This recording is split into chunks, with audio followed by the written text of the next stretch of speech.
I have to try. I have to try everything because I don't think that this is what the universe intended for my life to be, just one of complete struggle. I just refuse to believe that. And if I refuse to believe that, that means that I can keep pushing forward and doing the things that I need to do and the things that I want to do so I can create the ideal life for myself.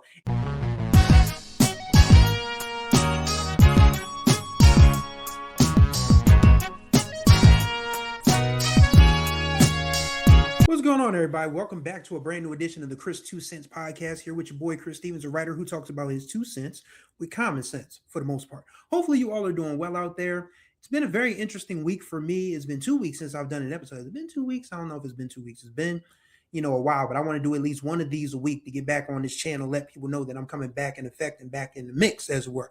So, if you guys missed the previous update, I started a new job on Monday, August 10th, and it is probably the most far away from anything that I've ever done in my life as far as regards to what my degree is. And if you guys are not familiar, I have a degree in journalism from Delaware State University, and I've been a sports writer pretty much on and off more than half of my life. We're going to count 2002, which was my first year on the Hornet newspaper staff in college. So I count that as professional experience because, well, I was covering teams then. So once again, if you guys are not familiar, and I'm still, banging the drum for any mutual aid I can get while I'm waiting on a paycheck. I was working for another organization and the money ran out on that. And it left me in the lurch, to try to pay back rent and bills and all of that. So I had to go get a job. And a connect of mine said, "Hey, do you need work?" And I said, "Yes." He's like, "Well, here's where you need to go." And they liked my resume. They came in, had me come in twice to talk. And they said, "Well, you wanted the job, is yours." And I'm like, well, I ain't got no other money coming in, so I got to do something in the meantime. I mean, it's still not full time, it's still not full benefits, and it's still going to be a struggle to make everything that I need to make to get, things back on the square. But I've learned at this stage in my life that you got to do what you got to do until you can do what you want to do. And that's pretty much the sermon for this episode, and I don't consider myself a preacher by no means. Very non-religious, I would consider myself, but I remember hearing Denzel Washington say that one time. Sometimes you have to do what you have to do until you can do what you want to do. And this job, it's not hard. It's not bad. It's just, I think what I miss the most about, not being able to come and go as I please anymore is that, yeah, you are on someone else's time when you get a job that is in, an office setting and in dealing with the things that I deal with. And this is not, I mean, this ain't like I'm working for the feds or anything, so it's not anything that deep. But, I think I'm still grappling with some things, and I'm going to talk about those today, very briefly, because I'm going to try to keep this under 15 minutes. So let's see how we go. But I think I'm still, in the acceptance stage of just how bad I got screwed over. And I'm trying not to be angry about it. I'm not trying to be, put anybody on blast. But, when you hear that, you were supposed to be paid in the middle of July and then, they double back and say, "Oh, we don't have anything for you. And we don't know when we're going to have your money again or any money for you again." It pisses you off. It absolutely pisses you off. So I think I'm mourning the fact that, this is really just threw me off kilter completely. Like I've been very fortunate, so far that my landlord has not absolutely just pitched a bitch about me not, about things not going the way it's supposed to go in terms of rent. But, I'm trying. I'm still pulling things together. Like I said, I'm going to have a link to my GoFundMe in the description below if you guys want to donate any coins that you can. They are all greatly appreciated. Not picky on how much you want to give because every little bit helps. But yeah, just the whole acceptance of, yeah, I really got screwed. And the only person that's going to be able to really pull me out of this is me. So I really have to work. I mean, at 45, I didn't think I'd be working as hard as I am just to maintain a living or to try to create a living.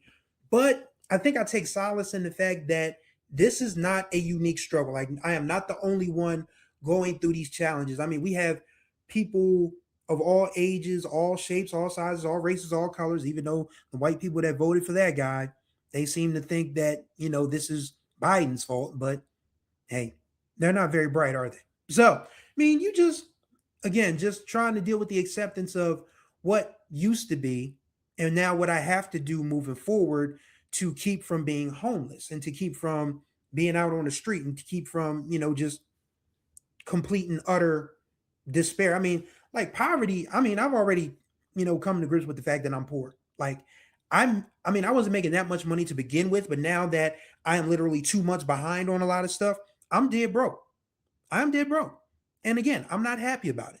And just trying to not be an asshole about it. I mean, even though it's put me in a bad position, is my challenge. Because I mean, I literally have lost nights of sleep being angry about what has happened, what I'm owed, which is a considerable amount, mind you, and still being asked to contribute as this organization is trying to get back on the even keel. And again, I'm not, I mean, I mean, I'm sorry if it comes off like I'm just being angry and bitter, but it's just tiresome. I mean, like, my colleague who got me this position, he said, "You've had some bad luck in your field. Like, you've been screwed over a lot." I'm like, "Who you telling?" Like, it's always something. And I don't know if I just put myself in piss poor situations, or piss poor situations in journalism just seem to find me, but it's very tiresome. It is very tiresome. And I'm I'm just, I mean, this is my channel. I mean, the thoughts and opinions of Chris Stevens are not those of anybody else but Chris Stevens. And it just is what it is. I mean, I'm not happy about it. I'm still trying to, figure out.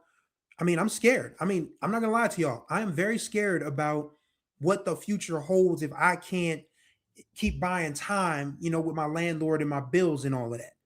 Very worried about that. But at the same time, what does the worry change? What does it do? Does it make anything better? No. Is it gonna, put a money tree in my yard? No. Is it going to have somebody, an angel investor, say, "Oh, this poor fellow, let me drop him a quick $10,000"? No. Wouldn't be opposed if that did happen, but no, I know that's not going to happen. So I have to literally pull myself up out of this. That's the only thing I know how to do, is just pull myself out of this. And I've done it before. I mean, it's just taken forever. And it feels like it's going to take even more of a forever this time because of just how far I am behind. But whatever it's going to be, I have to accept it. Like I said, I'm not a real religious person, but the serenity prayer is something that I kind of lean on in times like this. Give me the strength to accept the things I cannot change, and the courage and the wisdom to know the difference about the things I can change. So that's pretty much where we are at this point. I mean, I'm just, you know, getting along. And like I said, this is only my first week on this new job. I mean, it's been quiet, but I know it's not always going to be quiet. And the question is, how will I handle it? Because again, this is my first time in an in-person setting in 4.5 years. And this ain't the library where I used to work. This is something a little faster paced. This is something a little more urgent. And this is something a little more where, you know, some people in my office already got read the riot act my second day there. Wasn't intended for me, but it almost was like, the riot act was read to let me know that you don't want to be in the crosshairs of that, which is fair, which is absolutely fair. But at the same time, I'm also a person who doesn't really do well with being, you know, disciplined, because I'm nobody's child. I'm nobody's, you know, this, that, and the 23rd. I'm a grown man. I mean, even though I'm a grown man who's really going through it right now, I'm still a grown man. But I get that, certain people kind of hold gum up the works and you have to, you know, push them forward a little bit. But I mean, if that's what I mean, it is what it is. I mean, I'm not very, again, I just keep saying I'm not happy about it because I'm not. But at the same time, I know that I still have ways that I can, you know, get what I need to get out there so I can, start creating some more sources of income. Like, again, I'm going to get serious about this YouTube channel. If you guys don't know, I have a music podcast, On the Groove Line. I have almost 1,000 subscribers on YouTube. If you want to subscribe to On the Groove Line, I will put a link to that in the description below. Let's get me to 1,000, because the closer I get to 1,000 and so many watch hours, oh God, the watch hours thing. May do a watch hours episode over here a little later on. But again, the things I'm learning to work through are the acceptance of a new normal for me that is going to be working twice as hard as I ever have before to make up ground so I don't lose everything. And still finding time to be able to do what I want to do. Like literally, I think I'm going to do another episode second half of this week about how good the novel is coming along, and how I've just made time to put pen to paper or fingers to keyboard, as it were, to get it going. And it's not. I mean, this is just a rough draft, but I still plan to have this out by the end of September. I mean, hopefully, I can have a title because I have everything but a title. I got my main characters, I got my love interest, I have the plot. I mean, this thing is. I mean, the rough draft is almost finished as of the recording of this video. So I mean, I'm not that far off from putting something out that could bring in money. I say could because book sales are struggling because people don't read because of this whole anti-intellectualism movement that we're dealing with. Another side effect of big diaper in them. But I have to try. I have to try everything because I don't think that this is what the universe intended for my life to be, just one of complete struggle. I just refuse to believe that. And if I refuse to believe that, that means that I can keep pushing forward and doing the things that I need to do and the things that I want to do so I can create the ideal life for myself. And it's never too late to do that. As long as you have air in your lungs, a heartbeat, and at least a couple of these things working, your hands, your feet, whatever. So again, this is just me updating y'all on what the first week of work was like. First week of work actually was not bad at all. It wasn't, but again, it was the first week. Where does week two start? Where does week three end up? Where does month one, month six, if I make it that far? I'm hopeful to make it that far, but I have to remind myself that, when you wake up in the morning, you got to go do that first before you go do your writing and your podcasting and all of that. And hopefully the podcasting part of it will, I'll have understanding guests for On the Groove Line that, I work in a regular job now, so I'm only available in the evenings. And hopefully, they work with me on that. I think they will. So that's pretty much it, man. I mean, I just wanted to talk, share some more stuff with you guys, let you guys know that this is where I am right now. And it's just learning to do what I have to do so eventually I can get back to doing what I want to do. And we're going to try it, see how it works. And you guys will get the updates as we go. So that's going to do it for this edition of Chris 2 Cents. Greatly appreciate you wonderful people for tuning in. Contact information will be in the description below. So will my GoFundMe. So will a link to go subscribe to On the Groove Line and all that other good stuff. If you like this video, be sure to subscribe and tap the notification bell to be notified of all new videos that drop on this channel. And like and comment on these videos. If you got something that you want to share or you have an opinion on anything I've said, leave a comment. We can talk about it. So thank you guys for checking out Chris 2 Cents. Until the next time we talk, y'all be good or be good at it.